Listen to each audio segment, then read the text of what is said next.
Hello and welcome to another episode of Tried and True, a podcast hosted by Delaware Warmachine. I am your host, Paul. I'm Dan. I'm Erica. I'm Andy. Happy holidays, everybody. We made it through the storm, and we've also made it to the Mark IV Great Update. Hooray! Yay! Yay! Congratulations, Mark IV Steamroller 24 launch. And there was much rejoicing. There was. I'm excited to get back to recording and doing content again. Yeah, I'm looking forward to all this stuff. I'm excited with all the changes that they put out in the most recent Primecast. Let's go ahead and get right into it. Gonzo from More Than Dice, thank you so much for giving us a platform, as well as Muse on Minis for letting us to be able to share all the fun stuff. Lots of good podcasts out there. Check the show notes for it. And for everyone on Patreon, we appreciate your continued support. Thank you so much. So let's get right into it, everybody. The document went out yesterday. And, we were able to go ahead and take a look at it. A lot to digest and unpack. What did you all think? Well, I think a lot of these changes were necessary. A lot of them are nice to haves, which is very good. And a lot of them clear up some of the weird rules interactions that have been pointed out over the last year. So it's really good to see some of those things get cleaned up, and some of the items that need some love get the love they need. Yeah, I think a lot of the armies that were really, really sore got a lot of help. The Circle Living army in particular looks like a lot more fun now with Tanith and the update to Iona. They look like a lot of fun. Well, not even that, but also like being able to address the issues. I'll just call them issues, but I mean, like we knew it was a problem. I go back at the Shadows and Retribution where it was too efficient for what it was. So I'm glad that they were able to kind of pull it down, and Thyron can sit on the bench for a little bit and, take a breather. There were a couple things that they had to tamp down, like things like Artillerist. It was just like, this is probably a little silly, that we need to adjust this rule a little bit, because it was just like, that's a lot of ranged accuracy that you probably did not deserve, looking at you, Galleon. Forget the Galleon. I can't take that War Wagon that had like Rat 11 or some nonsense. I stopped playing that months ago. Don't worry about it. It's fine. Y'all have been on the receiving end of that for so long. I'm glad to see that shit get changed. Thank you for taking Artillerist away. I haven't played that since. So what happened with the War Wagon effectively was it broke into a billion little pieces on my way back from Siege, which is why I didn't play it since Siege. It's still waiting to be rebuilt. Womp womp. Some glue would be all right. It'll be fine. It made me sad to look at it. It's like just RoboCop laying over there on the table, just off in the corner. We can rebuild him, but we don't want to spend the glue. Yeah, the one thing I'm really excited about, and this is one of my biggest complaints with playing, referring to Steamroller, playing the old Mark III packet, I felt playing Mark IV rules with my armies like something was fundamentally missing in tournament play. Just for me, and that might just be me as a player, so I'm really excited to try out these new scenarios. My cat's fighting in the background. Sorry about that. Come on, lady. We're still gushing over armies. I'm not ready to yeah. I've also, full disclaimer and transparency, I just got done working 7 10s in a row. This is like my first night off, so I may be partaking in libations this evening for this podcast. Dan, you own Convergence. What do you think about the Convergence changes? There's a lot of them. So I didn't go through all of them, but the ones that I did see were important. The ability to induct from 9 inches away is pretty huge. That's massive, yeah. Oh, yeah. I mean, that extra 3-inch bubble in every direction is a lot of surface area on the board. Mm-hmm. And that really helps you relax your positioning and get a lot more flexibility in your army. And maybe you can field 1 less Warjack, or down to 1 even, but I'm not sure about that. But you can field less Warjacks and still reliably be able to pass things between them without having to feel too stretched. So I think it's a great change for the army overall. Does the attachment Warjack dude count as one of the Warjacks? I forget. What's his name? The Corollary? The Corollary, yeah. Is a Warjack model, yeah. Yeah, it's a light. It's not a lesser. Okay. Yeah, you ever want to stress out your Convergence players, just ask them the stats on the Corollary. Like, even, like, bottom of 1, just ask them the stats on that thing. Yeah, what's, how many boxes it got? What's the defense on the Corollary again? Okay. On the what? What model? Yeah, I always thought Convergence was a really interesting faction. I didn't like them very much at the end of Mark III and what they became, but I want to see them more on the table. I think they're really cool, but the whole Aurora show of what it was last couple years of Mark III, I'm hoping they're good, but not in that way. I think it was just such a high note for the faction to end on that a lot of people are just using that as, well, it's not as good as the good old days. But I think with the changes that they made, there's probably going to be some maneuverability to create some really cool stuff. Andy, how do you feel about your choir being able to shout further away at the jacks? I think that's kind of a requirement. It's still a little bit sad having to keep them all within 2 inches of each other because a single decent AoE kills the whole unit very, very easily because they're not allowed to spread out anymore. It's a better rule, I think, just so the jacks themselves can spread out a little bit, especially with the Mark IV rule set. You're really going to have to... You can't just brick up in the middle of the board anymore. We'll talk about that with the new Steamroller stuff, but like... Yeah, I just remember that you ended up talking about that when we first started playing, and you're like, how does choir work? And just because they're like so small, and like, oh man, that's an interesting thing. So I think it's going to also help out your newer players as well, trying to definitely work on that stuff. Hey, how about all those House Callus buffs? How about that? Are we getting into this right now? That's a lot of buffs you got there over there. Are we doing this now? Doing Paul? what now? I mean, I don't think there's really a set schedule or scroll down to the notes. Okay, all right. So let's talk about them Dusk. All right. So we got some buffs. Okay. So for those that don't know, I was a Grimkin player for several years. Tried out Winter Corps for a hot second when the army launched, and I've been playing Dusk since spring of last year. Absolutely love them. Coming from Grimkin, they scratch my itch. They got a lot of cool, unique, silly things going on. This might not be a Erica. Yes, Erica. The Empress would like a word about your defection. Oh man, it was rough with them Winter Corps. Like, shout out Boris, I still love you, magnificent beard. I just can't do it anymore. I'm sorry. Anyway, so like the Dusk changes, this might not be a popular opinion, and this is just my opinion. Okay, this is just Erica talking Dusk. Although I appreciate the buffs, like the Dread Guards getting 8 boxes, especially the Slayers, huge. I'm worried about the kitty cats because they're a very strong model, and they are expensive, right? They did go up 2 points. I haven't played them since the hit point change, some more to follow there. And then the archers getting that bump in rat to help with that elite range accuracy. Cool. We'll see about them 8 boxes.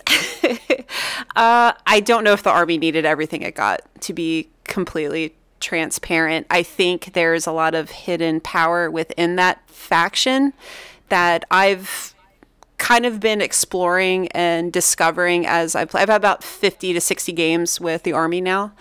I'm worried that some of these changes may propel them to an alpha status for a Mark IV army we have not seen yet. You didn't mention about the Blade Masters getting Sacred War now. Do you think that they're going to be seeing a little bit more play now that they can actually receive buffs from the army? I think, okay.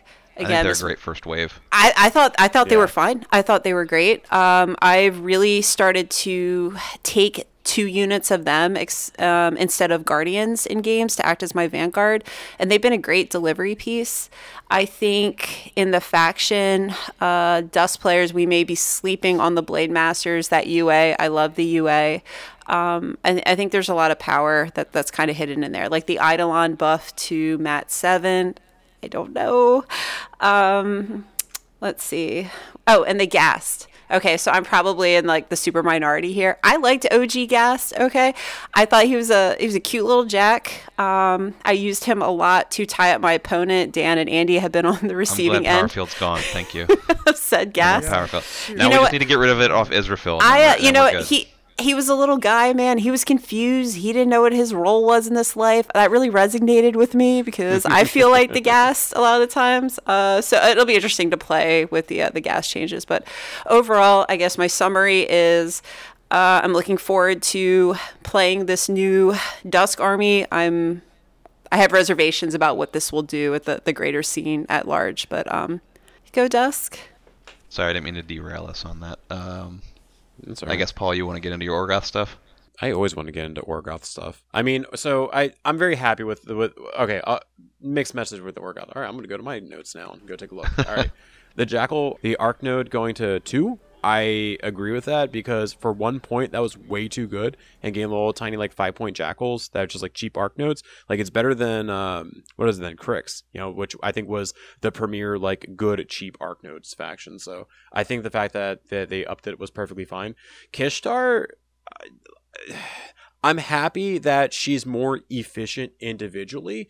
I'm glad that her control range went up to 12. Her feat, I think that they did a good job at dialing back from her just being a straight up assassination caster. But I think a challenge, though, is just trying to figure out what she wants to go and play with now. I was playing around with an idea like, okay, maybe because that she does the accuracy, and she, wants guns, maybe you try to do a combined arms jack with like harpoons and like maybe a beater weapon or the quad bolter and the scything flail. I don't really know what she particularly wants. Because she was a coin flip. She was either like really like she did what she needed to do or she didn't do it. And I think what happens like now the coin is like stuck on the side and we're just trying to figure out, well, what is it that we're able to go do with her now at this point. Yeah. So I'm interested in throwing her like on the table and like seeing what she's capable of. Skirmishers gaining bless and prowl, to be able to I was got him up to an effective power and strength 17, which was pretty freaking cool. Like they just delete anything that they can get to if you can land all your debuffs and stuff. Charging 17s is pretty good. Oh my gosh, and like they're just the wave of the attacks and stuff. So you throw them with the Bannerman. Yeah.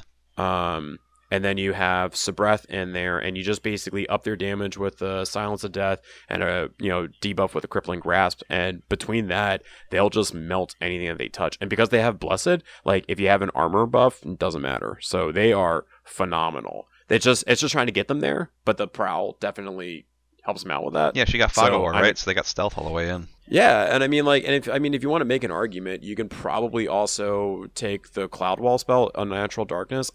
Whether you think it's useful or not, I'm a Cloud Wall kind of guy, so I'm okay with it. I think there's a place for it. Oh, but I think just with her Fog of War, I think it's good. Oh yeah, I think on the subject of Cloud Walls too, I think with the terrain changes that came with the new Steamroller packet, because like clouds going to cost 3 was always something that was kind of confusing to me. So it's coming from Grimkin, right? I was King of Nothing. I used him pretty exclusively for at least a year and a half, and I was like, oh god, like clouds are so expensive. But I think clouds are going to start seeing or being more effective in play with the new terrain rules. You're talking about with all the scatter pieces, like scatter objectives. Scatter, the fact that like now 10 or 10 to 14 pieces I think of they got bopped terrain. Pretty hard actually. They caught a couple swift lefts, I think. Oh, aren't you the one that always complained about the old witch? This guy over here, look. No, I'm just saying, like she's no longer broken, it seems. And then they finally kicked the Nayslayer's ass a little bit there. Yeah, I mean, I guess with the Warhorse, since it can't since the Warhorse can't fall down, it can always be shot. Yeah, but it can repo, so at least you're able to repo that model to keep it somewhat safe from the rest of the. But you really want to protect it because if that thing dies, you lose Rise and you effectively lose an activation. So it's a rough situation for Grimkin now, where it's like you have to either try and like stealth that model or trying to figure out a way for it to be away from its friends so it doesn't just get shot with AoEs and kill all its buddies. But at the same time, I think this, and we were talking a little bit about this with the Winter Corps before we started recording. I think some of these changes with bringing some of these other units up and toning some of them down, I think that opens up list building where we're going to start seeing, like, maybe we're going to stop seeing the double Nayslayer build, right? Maybe we're going to stop seeing the double Kitty Cat build for Dusk. 24 points is a lot for double cats. That's too much, you guys. Look. Well, I think it's that in combination with the core rules change of the decrease in the requirements for the battle group. We got to talk about that. In addition to the changes that you're mentioning now, is definitely going to open up a lot of list building. I think it will for War Machine. I'm not sure about Hordes. I keep trying to make Boomy work with only like one beast, but I think I need at least 2, maybe 3 for Boomy.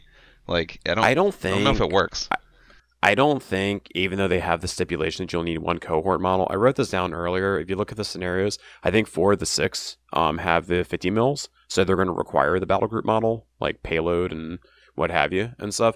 I think it's going to be silly to, I mean, maybe you just want to rock a Colossal, like that helps that whole like process out, that you can actually play a Colossal now in your army and you're going to be okay.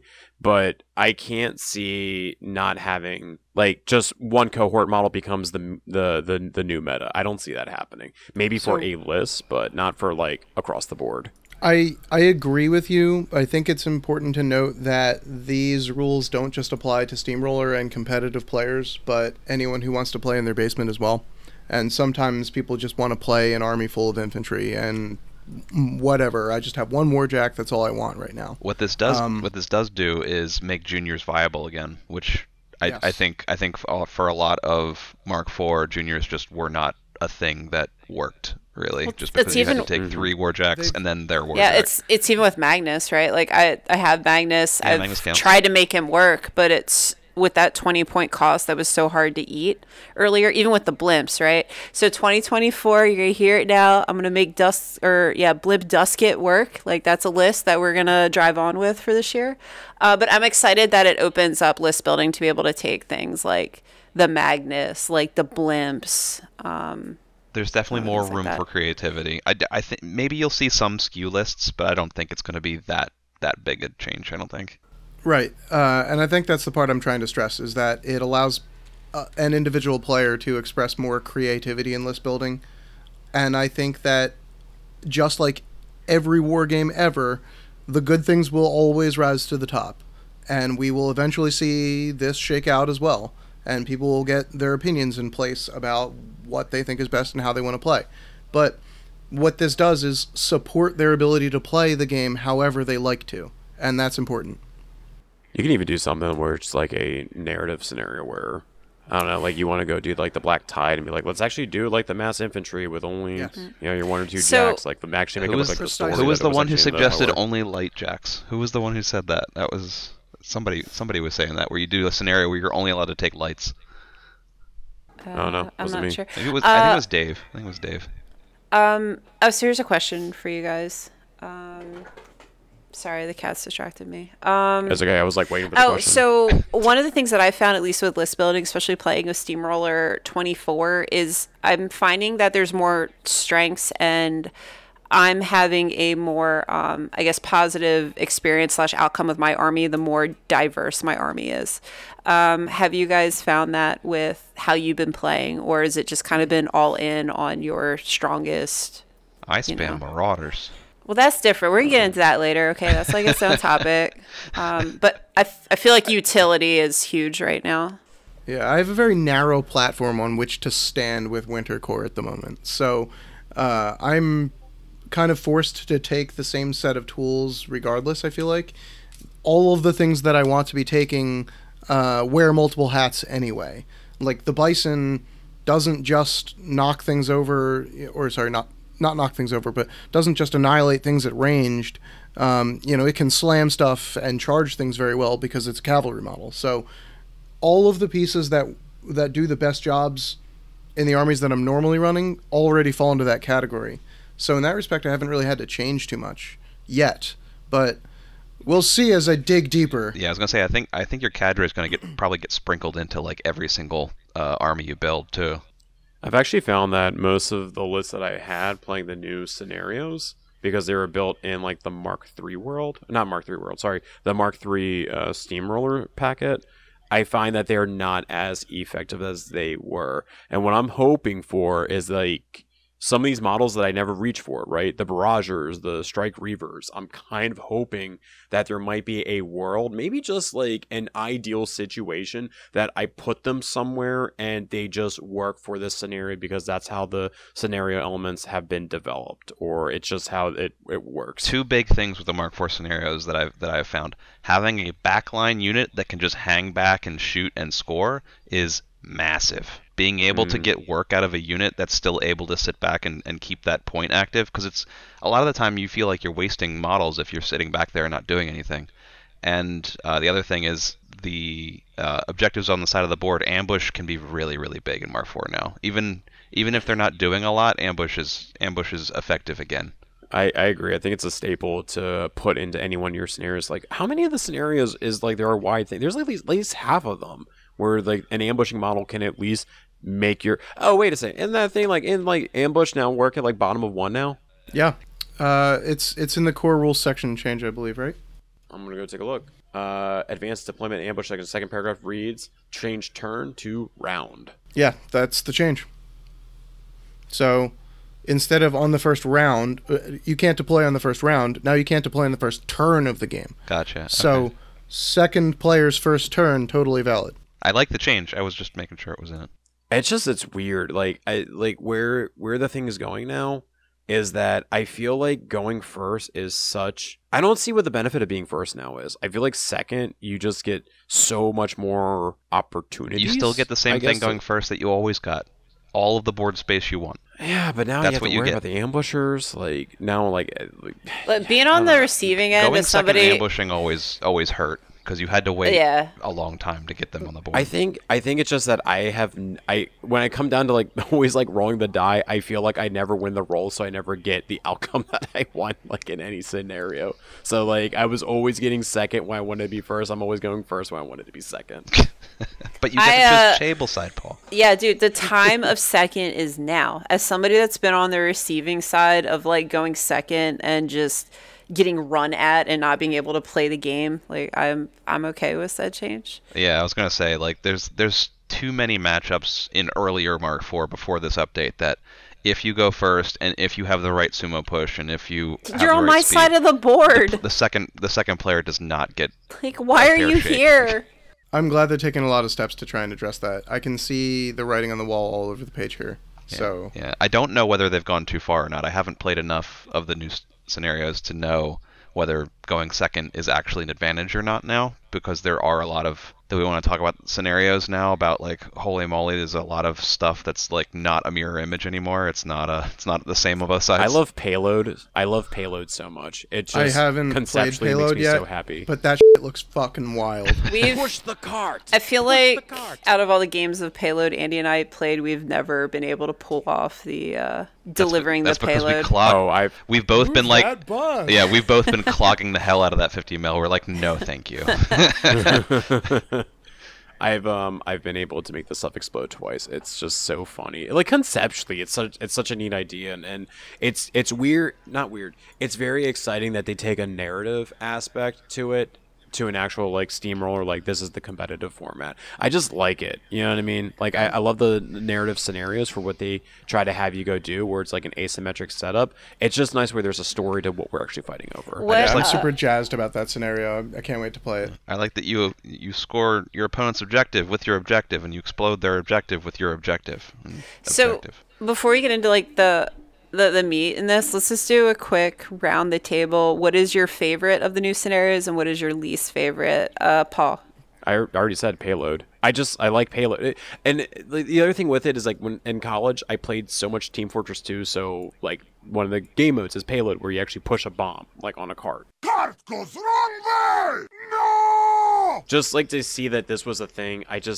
I want to make a little 50 mil base of like the actual like bomb that's used in that, and just use it every single time. I don't care if it's silly or not the right flavor of warmachine, but my god, it would just make me enjoy it so much. How more. about least favorite scenario? Least favorite? Or one that gives you the most like jitters? I mean, so I don't want to say least favorite. I'll say jitters as the wolves at the heel, just because that eventually you're going to be in the middle of the board with the other opponent. Now, there's like line of sight blocking stuff in the middle. You might be able to stay safe, but at a certain point, you might not be able to protect your caster, or it's going to be harder and harder to protect your caster, especially if maybe they still have a lot of guns available. You don't have as many shield guards. Dan. Well, Paul took mine, so I'll go with that other one that feels like capture the flag, where you're supposed to bring the objective towards your deployment zone. Invasion. That's invasion, yeah. Okay. Thank you for the. I haven't played that one yet. Have you played that one? I haven't played it yet, but I like it because it feels like capture the flag to me. And I have a suspicion that Winter Corps might like that scenario because we've got some pretty strong guns that help control the enemy. You got a lot of throwaway units too. Go get, bring back, don't all die. How about what is your least desired scenario? So far, I think it's the first one. Was that Recon Mark IV? Yeah. That was pretty static. Because yeah, it's a little static, and out of everything else that I saw in this packet, that was the least shiny. That's fair. Andy. I really enjoyed Two Fronts, even though we played it wrong the first time we played it, lady. We played that all kinds of wrong. Yeah, I know. I think Two Fronts is very elegant. There's two sides of the board. You have 250s and 240s. If you can score both of those on the same turn, you get bonus points. So it really rewards you for going out on a limb and actually like going hard onto both sides of that table and say, I'm taking this. I can get really far ahead on scenario for doing it. I like being able to make big attrition sacrifices to get big scenario advantages. I think that's a really cool. I like that one a lot. I gotta agree with Dan on my least favorite though. Recon is I don't think I've ever seen anybody win on scenario in Recon. Gotcha. It's But- fine. It's okay. Yeah, but maybe there needs to be like some more dead scenarios and more live scenarios. Maybe there's got to be variants there just to make sure different army styles can shine. I'm just like wondering if it's that there's not too much. What do they got in here? I'm like looking at this. It's a 40 and a 30 in flags. And I'm looking at the other one. It is 50, 40, and caches. Yeah, the problem with Okay. Recon is as soon as those caches are scored, you really only have there's 4 total things on the board that you can score. If you're possibly scoring all 4 of those, you've won the game already. There's no way they're not contesting you on any of those at that point. So generally you're going to score 1 or 2 per turn, maybe 3 if you score a cache. But it's so hard to pull ahead on that one. Erica, you still got to share yours. Okay, so this might be a bit of a hot take. So my favorite is probably Battle Lines. And the reason I say Battle Lines is every time I've played it, I feel like the fight has been spread across the entire table, which I really like. And the game gets really crazy as later as the game gets. So like scoring is so freaking, it's like a slog at the beginning of the game. And then all of a sudden you're like, I got 13 points. All right, you got 11 points. It just I do think Battle Lines is one of the more balanced ones. It's very, very good. And yeah, I really there's enjoy points on Battle the board Lines. and you can run away with it. The Yeah. movement, but lady, your zones move. Okay, yeah, we're going to talk about that in our least They favorite move every one. turn. I don't mind that one. That one's not as egregious as some of the other ones to me, but I do like that it feels like the whole battlefield is involved in Battle Lines, which I really, really enjoy. My least favorite is Wolves at Our Heels, and a couple reasons. I'm glad I'm not the only one. Yeah, one, it's a bunch of variables. So I'm thinking on behalf of like as a TO. So this is my TO brain happening. I know when we've been played this, we've messed this up a lot, and I think this is one that if you're a judge or a TO, you're just gonna have to like really walk around, get involved with your players, make sure they are hitting everything, because this scenario feels like it has the most variables where something's different is happening across the board, and I'm worried some stuff's going to get missed as the players are playing, especially that turn 4 where you get the bonus points. I think we've forgotten that at least a handful of times. This playing. scenario feels a little bit bloated in that there's a couple bonus rules that are just on top of all the regular rules, and it's just like it's hard to remember all of them. Look, this one's going to be my like spread the net for this season. I'm just as a TO. Hey, this one might not make the 3-round rotation, you guys. That's Spread the net was that's good, all I'm lady. saying. That's a good scenario. Like that's just all I'm saying is that this one might get left out of the queue when we're running a 3-round We're event. rolling the dice, lady. We're not biased. It's random. It's random. Randomish. TM. Randomish. I think we covered all of them, right? We at least talked about all of them at one point. Can I go back real quick and hit some highlights for Khador? Because I didn't get a chance to talk about that. Oh yeah, go for it. No, we have to move Yeah, of on. course. No, it's okay. God damn it. I'm sorry, Dan. It's okay. So, real quick, I'll just go through some of the stuff that I saw on the Khador page that was like a highlight to me. For the old Legacy Khador, the highlights I saw, the Kovnik, the Man of War Kovnik, got Desperate Pace changed to a battle plan. And I have been kind of asking for that ever since Mark IV dropped, and some of the other models got Desperate Pace as a battle plan, because that guy has never made it to the fight. He just been always just trundling up 4 inches, desperate pacing somebody, and then just living his life that way. So I was confused when I'm he really didn't get excited, it. right? Like everybody, I'm really excited when that he might actually be able to swing his when axe they now. remembered to give it to Gravis, I was like, they remembered Gravis. How'd they not remember this guy? Yeah. So the other one, the 5th Division, my highlight there is getting Butcher. I think he's going to yield an extra cool like playstyle for that army because it does a lot already, but one thing that it doesn't necessarily do super well is really punch through armor at ranged. And you can now stick a bunch of Winter Guard in a line and point them at the enemy under Butcher 1's feet, and he can probably get the job done, especially with their CRAs and stuff. Wait, which army did Butcher get put into? I thought Butcher got put into 5th Division, the Winter Guard one. That's what I thought. And then Karchev went in the other one. Oh no, is it Correct. Butcher Rockets again? Is this what we have to deal Yes. Yes, it's Butcher Rockets. But No. the Rockets did go up a point, Andy, so they're not quite as expensive, quite as efficient as they used to be. with? I'm sad about it. I'm the glad, regular I'm glad Winter Ruin Guard came now- over. The regular Winter Guard now are like 5 models for 4 points, so that's pretty cool. Yeah, less than a point a model. Yeah, I put like 8 units of Winter Guard into a list just now, and it only came to like 70 points, and I was like, this feels good. Stalingrad's back. Yeah, it looks like and it. now it shoots real hard too. Dirt. Shoots good.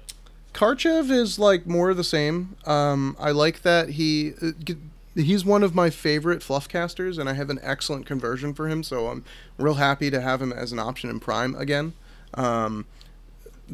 But he feels like more of the same for the rest of the Man of War army. I guess he gives you a good alternative to running Harkovich as your mainline, jack caster or heavy armor caster, so that's nice. And Warpath is nice to have. So we'll see if that bouncing around of threat ranges gives you something extra to bring to the field in some Man of War armies. I'm excited to see what people come up with for him. For the Winter Corps side, Puissance now is model unit, so we have a proper infantry damage buff in melee now, which feels real good. Something that the faction didn't have before that, and hopefully that'll make the pikemen shine pretty brightly, because they just started a PAL 17 with that spell on them. They have 2 attacks now, right? The pikemen? They've had 2 attacks since launch. They've always had that shield. Oh, I gotcha. Okay. Yeah, with 2 so attacks. the shield's a PAL like 12 that, too now. That ain't bad. Yeah. That's right. What else did I get? They adjusted some points on the Direwolf. I saw that they made it so the shield is the same price as the flamethrower now, and at 4 points, that's going to be a real consideration for me, because I don't always need a shield depending on what that Jack's role is, but for the same price I can have an open fist and a spray weapon. Seems pretty good. Yeah, they downgraded the spray to spray 6 now, right? Yeah, but that's okay. I mean, it is 2 weapons in 1. It's a power 14, and on top of that, you just get a spray. So exactly, it's just gravy at that point. yeah, honestly, it's still great. I feel like the Direwolf as a whole got sort of a side grade. Yeah, It was always good. It's still good. so they've changed a couple things that are like the clerical changes with the Kodiaks grab and smash and things like that, which is neat. I want to see what the new Shock Trooper gunners are capable of. I'm curious to know if 2 base attacks, like being able to walk and spray twice, is going to carve out a niche role for them in the army, when before it felt like they just did the same thing as other units but worse. The infantry got faster because the heavy weapons don't weigh them down, which is a great change. That always just felt like an extraneous rule that was trying to just put stuff on the card for no reason. And I believe they went down a point, which is nice. I'm still not convinced that they have an excellent use case, because I think they just kind of melt to everything, so it doesn't really matter how cheap you make them. It's their job is to die for their country, Dan. It's true. Yeah, that's right. Yeah, they make a great distraction. Yeah, I mean, they're Def 13. Like, that's... As long as they're Def 13 and relatively cheap, they'll survive some things and die to most things. That's just their role. Right. The problem is that when you have 1 or 2 surviving members, they're just not capable of doing Enough. much of yeah. anything. They can't fill whatever role it is you tried to bring them for. They don't have that much of a presence anymore. So if someone can get a good AoE into the unit and wipes most of its members, the one or two guys that are left are just going to get sneezed at eventually and die. They don't draw priority fire anymore. They're not dangerous in a way that cause threat. I struggle to find a way to use that unit effectively. How does Dan? How does the changes with Damien and like the Merc solos work for you and Winter Thank Core God now? they finally changed that. I'm so happy to actually be able to use the spell slave the way I think it was originally intended. It felt so weird being able to put like return fire on the rack and then have him rack spell return fire onto Invictus, but he can't put it on a Bison. What? I feel the same way about the new Moriarty model. Like being able to cast like Revive on my units or Fury Strength is really really cool. Spell slave. But then you couldn't target because one was friendly faction to the Merc and the other's not, and it's just so weird. I'm glad they finally. Well, now you can't buff Magnus anymore, unfortunately. So. Yeah, that's fine. Oh no, that's fine. I'm actually really happy because you're talking about the Mercs. I'm really happy with Mulgreth now having Entropic Force because he actually, I feel, has a better role now. Just especially in our meta because we have, the Hazaroth play. So, we have Hazaroth that I can play around. Brine Bloods players around. So many Brine Bloods, yeah. Yeah, I'm real sad about it. Yeah, excellent change. Everywhere. Yes. I already play into a lot of dust. It's Entropic Force as far as the eye can see. You guys, I take the UA every time against this man, and it pays in dividends. I got one too. I haven't rolled a tough roll in weeks. Know your meta, folks. Know your meta. Yeah, that's true. Oh, before we get off of Steamroller, sorry not to bring it back. Dan, did you have anything else you wanted to talk about the Winter Core? Oh yeah, the officer went down a point. Hooray! It's a great solo, by the way. That's a great solo. I was happy paying 3 points for him. They said he was underperforming. I'm like, I don't see it, but I'll take the win. I think he was great at 3 points. He's amazing at 2 points. I was taking 2 in my games. They're great. The thing that bugs me about that change now is that I look at the officer for 2 points, and then I look at the mechanic solo for 2 points, and I'm like, what the f? The mechanic solo is so bad for 2 points. It's so bad. It's so bad. But I was going to say for Steamroller, something I wanted to hit on before we completely leave it is the flag changes. And we might have touched on this in our last podcast. I'm a huge fan of that because it changes up every scenario. Like the flag is a part of is going to be different regardless of your default setup.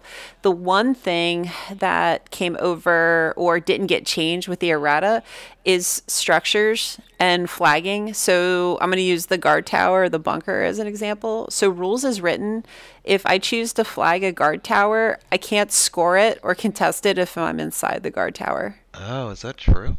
That is true. Do you guys think this is something? That takes them out of the game, yeah. Yeah, so if I want to score, let's say I flag a guard tower and I want to score it, my little guys have to get outside the tower and stand outside of it. Please don't enter. Good. Do you guys think this is an oversight, or do you guys think it's intentional? I think this is a holdover from the old scenario, so maybe make somebody aware of that. That probably is not intended in the new scenario. I don't know. Can we talk about the structures for a second because they're all also did they get 18. changed? Do you think? Yeah, they got changed. They're now right? they got -2 armor, and I think that might be actually. I think people are still going to hate them. I think, but I mean, you're able to deal with them then at that point. Do they still have carapace? I think so. Wait, do they all have carapace or just the guard tower? They both did. Terrain. Bunker. Changes. Reduce arm to 18. Complete building rules added. I don't see carapace. Guard tower, arm 18, complete building rules are added. Well, it already had carapace, so if they don't say it's been removed, then it should still be there. I don't see it. I'm looking at the guard tower right now in the library, and I don't see carapace on the card. I mean, arm 22 to shooting is easier to kill than arm 24 to shooting, I guess. I guess where I'm getting at is somebody ended up mentioning on our Discord that they're the Tyrant's Quad Bolter went down a POW, but at max, what you're doing is that you are removing 2 to 4 damage output. I guess arguing 5 up to 5 if you're playing with Kishtar, so 3 to 5. So you're only that's 5 damage, so that's not a lot. But I mean, like for the list that ran 2 of those tyrants, that's like maybe upwards of like 8 to 10, 8 to 10 damage. Like that's actually a lot. So the way I look at it is that you're able to do 10 damage that you weren't able to go do before to the 5 damage. No, yeah, 10 damage per hit to the guard tower, right? Is that how the math works for that? 10. Am I not doing this right? I'm not sure.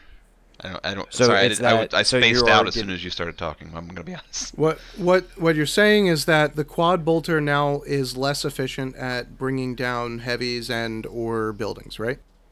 It's less efficient, but I guess where I'm getting at, if it's less efficient that you're reducing power, you're also making it easier to kill things by reducing the armor. So where I'm getting at is that I think they want to probably have more guard towers and bunkers in the match and being able to actually deal with it. And this might be a step in the right direction to help out with that. Yeah, you might have to go and melee them, but you may not have to commit as many resources to actually destroy them. Do you think with it's melee enough weapons. to make these more widely accepted by the community at large? I tell you what. I mean, maybe. Make 'em- like, I think Make it's them a step in the chargeable. right direction. No, that's not going to work. I think Also, that goes Are back to what the issue with that they're too the easy to bit kill. about it having carapace, it's a rule that is like carapace but doesn't have that word in it. It's found under the destroyable section of the building rules. Oh, here's and a- it says that buildings gain +4 arm against ranged attack damage Okay, rolls. okay. Gotcha. So it's a Here's- different It's just Okay. part of the rule. core rules, not specific to each one of the buildings itself. Here's a question: if you charge another model and engage the guard tower that while you're charging, and you, Guard Tower's not a model. I'm just saying, like, say you charge another model and you are in melee of the guard tower and you teleport all your friends in melee of the guard tower. Do they get charge attacks on the guard tower if they want? I think Paul's answer still answers it 'Cause it's not a because model. it is not a model. It cannot be engaged at the end of the charge movement like a model, right? Because that Yeah. text in the book only It can never says engage or be engaged. Yeah. that you get charge attacks against models engaged by the first one that ends its movement, right? But not a model So- can't get a charge attack against it. I continue to not find ways to kill them, so I'm going to continue to not enjoy them very much. But to the point someone was trying to make here is that having them be more destroyable potentially and more interactable potentially, and putting them more on the board to get them, and the players using them will give us more ability to understand what changes might be needed to make these things really hit the sweet spot in this game. They're clearly not going away, and if we want to be able to live with them in a better way, we should try to embrace them a little bit, kick the tires and see if we can't suggest something really good for next January. If people are unhappy with just a -2 armor cut, say something about it. Private Press has pretty clearly been listening to our feedback over the last 12 months, so I don't think they're going to stop. Yeah, I'm like looking at this. I'm not trying to argue like go throw a heavy at this now, but like a tyrant with with red line on it can actually probably maybe, if you're lucky with your dice, average it doesn't kill it, but if you swing high enough, you could actually probably kill it. So on average, you fail to kill it with a fully loaded heavy. That's. But I mean, like if you're able, but now you can. But think about it like this, because that now the carapace thing isn't as high, you can maybe shoot at it for a turn, maybe be a little bit more effective of your shots, and then maybe I'm not trying to tell you to go throw a heavy at it. Like I would not want to commit a model to that unless I know the guard tower is going to go be destroyed. I just think it's a step in the right direction so that they're going to be on the table, so we're going to be more interested in playing them, and then maybe we can even get more structures if they're ever going to be making. It's just hard because big the other option is if you are in range of doing something to the opponent's units, it's always the better option than to try and murder that guard tower. It's just it doesn't make any sense to go after the guard tower and sacrifice your heavy for no reward. Well, I mean, like if you kill the guard tower, there's stuff inside of it. I mean, everything dies in it. But I see what your point is. I mean, maybe you've got to destroy the guard tower so you can drive your objective through it in the steamroller. That's how you get your. That's how you get your wolves at the gate across the line. And the only way to do it is bringing down that building. Oh, There's a lot of compelling things. If the flag is the guard tower, then moving your 50 mil up to it makes it go away. Yes, yes, it does. Nothing I like better than seeing a guard tower be taken off the board. Faux free. Not even that, but could you imagine where you do the Wolves of the Hill and you throw the guard tower or a bunker in front of it, and like you as a player on that side have to decide, am I going to go and actually destroy this thing to allow that objective to be able to have a more straight shot to the other side. I don't know. I mean, like, I think there's like or something said about or that. in the new Steamroller, having one side's terrain be really, really good and beneficial, and then sit the guard tower on the other side, and be like, great. If you're player 2, which side do you want? I do love anytime there's a player 2 agonizing over which side they want instead of just going, it's both the same, fuck 'em. Yeah. So I think there's a lot to like with buildings still. I still wanted to adopt them from the beginning because I think it's an extra cool layer that we can add to our games. And I think that the way they may interact with the new Steamroller stuff, because they're destroyable, removable terrain features, could be really cool. There could be a lot of depth to it. There's like a lot of things that can be removed now as well, especially with the because the scatter is removed with the 80 mils. I can't wait to get my battle brig and just run over shit with my giant balloon. And the other change in that vein is that they've also made a core rule change to spells like Rock Wall, which say that 80 millimeter and 120 millimeter models remove that spell effect and that template from the game when they touch it. So it's where similar is to that? defenses. Oh wow!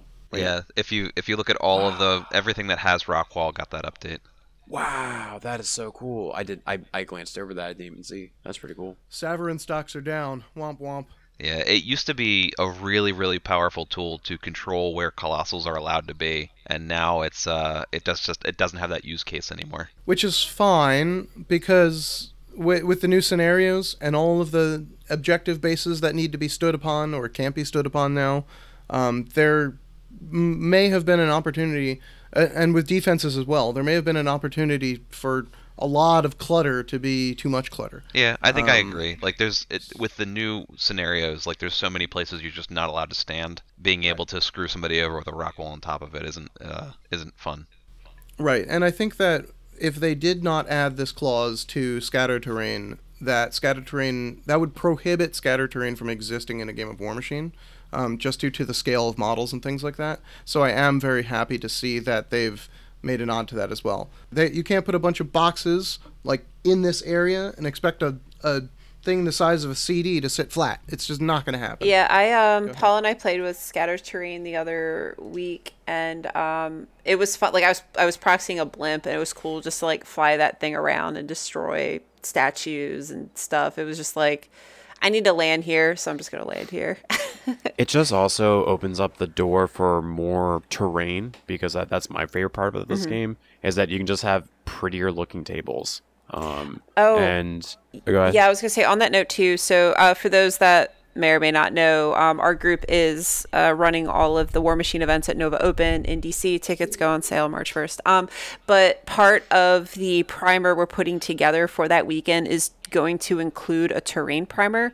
So I think with scatter terrain and some of the unique stuff that metas might be putting together, I think it's important for TOs, a little bit of a side tangent, but I think it's important for us to clearly define what that terrain is and not leave that up to our players. Just because the terrain field is going to be so much more diverse in this season of Warmachine than previous. You're like saying like this thing will give you cover, but Exactly. this one gives you concealment and stuff. Exactly. Yeah. One stipulation we've had so far is, say you have those little barrels, like they're not any wider or taller than a wall, but you could agree that it gives you cover, right, if by standing behind it. But there's an argument to be made of like, is this an obstacle? Is this treated like a wall? Can I charge over it if I have Pathfinder, or am I blocked by it even though it's like about the size of a wall? You kind of have to straighten that out before the game starts. Yeah, and I definitely think that should be the responsibility of the TOs and not the players, because we want to make sure, I think Seth says it best, right? We want to make sure everyone's playing the same game, and it also will help alleviate some miscommunication between the players. Yeah, it's all. So Erica, the big question is, what are barn animals going to be? I actually added them in the primer today. Like, no joke, no shit. We do have farm animals. So in our meta, quick sidebar, we have a lot of players who utilize corpses and souls. And before the grave robbing card came out, it was really hard to get that. So we kind of like had an in-house rule where it's like we would put farm animals on the table on one side of the board, and then like you could farm the farm animals for corpses or souls. Cows don't have souls. So now they're just going to be, they're not obstructions. They do give you cover, though. I got to look at the primer, but they definitely made the document. Do they count as enemy models? No, we, No, You can't charge the pig. Boris's feet off of him? Sorry about charge that, the Rev. pigs. If you're listening, Rev, we're sorry. She is. I'm not. Yeah, but I think we're going to use them as like some sort of cover or, obscuring line of sight just to make it fun and make the table more thematic. Yeah, but I mean, like, to your point, though, that's exactly the reason why you want to go and do that, because you might have something weird that up for interpretation, like, what is this supposed to be? Yeah. You know, as I shake the carnival sign, like, what is this? Yeah, or maybe farm animals is something else on the other side of the world. We don't know. So that's why it's good to, I think, have a document that our players can reference before a The tournament. biggest problem with leaving it up to players is they could be halfway through the game before they even think about it. They're like, oh, what are the rules for this? And now it's too late to have set the ground rules with each other, and now everybody's got a sour taste. We've even seen that with hills where, is this a tall hill or a regular hill? And I've seen that in real time where like one player thought it was a high hill that they could hide behind. Yeah, they thought they had and it wasn't. line of sight blocker, and they don't. So I think it's important for us to define that. Hill. Everybody loves tall hills. Tall hill. It's all about tall hill these days. No more. I little would hill. actually, my biggest hope is that some of these games you actually have some of those high elevations. I don't, if it would actually happen, who knows, but actually like high elevation, like 2 or 3 of those insulation foam, like high on like one side, maybe like one on the other side. No. Just so you actually have like real elevation. No, Paul. No. This is what I love, Andy. Stop making mountains, Paul. I want mountains. On that note, I'll have to repair my models when they fall off the mountains. we did read your guys' feedback from the Susquehanna Scuffle and Nova. We're going to be a little better with the hills so your models don't fall off. So we definitely heard your feedback about the 3D terrain. We're gonna smooth that out for this year. We push the limit where we can. I told you that was a thing. I told you that was a thing that people talked about years ago when hills came back, didn't I? All right. Do we want to talk about anything else? Do we want to do these steamroller changes and talk about your... We've been talking for about an hour, and I'd rather get this done over now. Do you want to get... steamroller changes, that's the end, right? Yeah. Go ahead and, Erica, you did a very great steamroller video with some really nice models. Go ahead and do a plug for that. Talk about... any other like steamroller changes and stuff, and we'll get... So first and foremost, I want to thank the community Delaware Warmachine for providing your beautiful painted models. I think we had every single Mark IV army represented in a couple pictures, which was pretty awesome. So including Chimera. So thank you so much, everybody. Second disclaimer, we had a few updates. So if you look at the video description, I think we have 2 corrections in there. One is the 10-inch for terrain. That's not a thing anymore, and invasion. So just make sure if you're watching the video, you take a look at the description. So long story short, we put together about a 14-minute long, quick, hey, this is the big steamroller changes, the big high notes, right? It's like a 20-page document. We're not going to go through every page in detail. And then there's a quick, like 1 to 2 minutes summary of each scenario. So if you're running tournaments or you're trying to learn some of these scenarios, not to like plug the video, but I will. It's a good reference if you're looking. Okay, how do I move this scenario piece? How do I score it? We have that all on camera for you guys. That's easy to follow. But I'm glad everyone's been enjoying it so far. Cool. It's a great video. Oh, thank you. A couple of things, though, just to highlight. Everybody, when you get the opportunity, go make sure you read it. They've made a huge emphasis on, like, widgets and measuring devices. So that way you don't have, like, acrylic just scattered all over in the table. Which I think, one, just makes the game look a little bit better, I think. And you don't have all the widgets all over the place. But, yeah, just read over the scenario multiple times to make sure that you and your opponent know what's going on. I think that's it. Anything else? No. For me, those scenarios just look...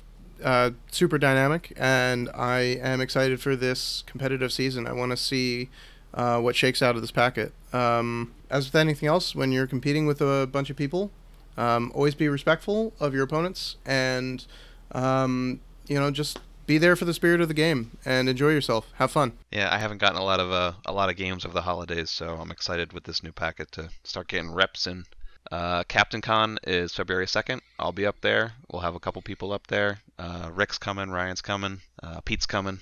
So we'll have a whole bunch of people from Delaware Machine at the sold out Captain Con at this point. That thing sold out 3 times, I think. Yeah, then we got Adepticon right after that. Yeah, I know. Got a lot of events. Ain't no breaks on the tray, but I think we're hitting like a convention every month until And then April you got or May. Boca Brawl right after that. We got Brawl, Magfest this month, Captain Con, Adepticon, Boca Brawl. Then I will have I'm looking. no vacation. I'm looking forward to the brawl. That's my jam every year. I think. Oh, Seth, if you're listening, I think we're bringing 3 teams this year. 3 teams, no alternates. No alternates. Yeah, we're running no, deep. Exactly. On a tightrope, everybody.